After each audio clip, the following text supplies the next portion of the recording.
Big boss హౌస్లో nominations తర్వాత full కొంచెం అంటే డౌన్ అయ్యింది. మళ్ళీ మెగా చీఫ్ కోసం అయితే మళ్ళీ కొట్టుకోవడం అయితే స్టార్ట్ అయిపోయింది బిగ్ బాస్ హౌస్లో. ఎనీవే ఒకరోజంతా అన్ని టీమ్స్ కలిసిపోయినట్టు, రాయల్ టీం వాళ్ళతో ఓజీ టీం వాళ్ళు కలిసిపోయి ఫన్గా అయితే చేశారు అంతా. అలా టేస్టీ తేజాతో అయితే చాలా ఫన్నీగా అయితే జరిగిపోయింది. ఆ తర్వాత మెగా చీఫ్ కంటెండర్ రేస్లో టీ షర్ట్స్ గేమ్ అయితే పెట్టారు. టీ షర్ట్స్ ఎవరి వాళ్ళు పట్టుకోకూడదు, సమ్ ఉంటుంది అనమాట. ఎవరైతే ఈ షో మెగా చీఫ్కి అనర్హులో వాళ్ళ టీ షర్ట్ని వాళ్ళకి దక్కకుండా చేయాలి.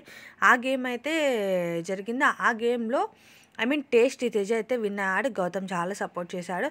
ఇంకా next final mega chief race అవ్వడానికి హౌస్మేట్స్ హ్యాండ్ ఓవర్లోనే ఉంది అనమాట. నలుగురు మిగిలారు. నలుగురిలో ఎవరో ఒకరే మెగా చీఫ్ అవ్వాలి.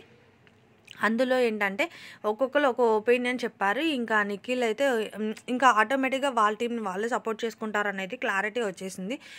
ఇంకా గౌతమ్ అయితే రోహిణికి సపోర్ట్ ఇచ్చారనమాట. రోహిణి అయితే అడిగింది మెగా చీఫ్ అవ్వాలని ఉందని. లాస్ట్ వీక్ కూడా చాలా ట్రై చేసింది తను, బట్ కానీ ప్రేరణకి వెళ్ళిపోయింది ఆ చాయిస్. ప్రేరణ మెగా చీఫ్ అయిందనే కానీ నెగిటివ్ అయ్యింది కదా తను. ఓకే, ఇంకా గౌతమ్ అయితే రోహిణి అని చెప్పారు. చెప్పినప్పుడు పృథ్వీ ఇంకా పృథ్వీకి గౌతమ్కి మాట పెరిగి వాళ్ళిద్దరూ మాట అనుకుంటున్నారు. వైల్డ్ కార్డ్ ఎంట్రీస్ని ముందు పంపించేయాలని మీరు అనుకుంటున్నారు అని చెప్పి గౌతమ్ అయితే పాయింట్ రేస్ చేశాడు. గట్టిగానే మాట్లాడినప్పుడు పృథ్వీ ఏదైనా అగ్రెసివ్ తీసుకుంటాడు. అసలు మాటకి పొంతనుండదు. పృథ్వీని అంటే చాలు విష్ణుప్రియ ముందు వస్తుంది. అలాగే యష్మి, నిఖిల్ వీళ్ళంతా ఒకటైపోయి రౌడీ బ్యాచ్ లాగా గొడవ పడుతున్నారని చెప్పైతే గౌతమ్ అయితే చెప్పాడు. క్లారిటీ ఉన్నాడు. అలాగే అవినాష్, టేస్టీ తేజ రోహిణి కూడా రూమ్లో డిస్కషన్లో కూడా అదే అనుకున్నారు. ఒకళ్ళనంటే చాలు మొత్తం మీద పడిపోతారు అని చెప్పి. ఫస్ట్ పృథ్వీ అయితే గౌతమ్ని ఇర్రెస్పెక్ట్గా వాడు వీడు అన్న తర్వాతే వేం బీకావాలి అని చెప్పి గౌతమ్ కూడా అన్నాడు. ఆ తర్వాతే అన్నాడు కానీ ఫస్ట్ అయితే అనలేదు.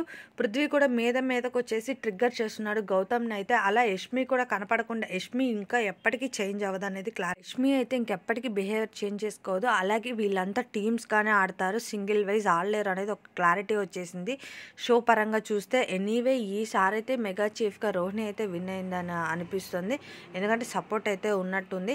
ఆ గౌతమ్ కృష్ణ మీద మాత్రం పృథ్వీ బిహేవ్ చేసిన తీరైతే అసలు కరెక్టే అనిపించలేదు.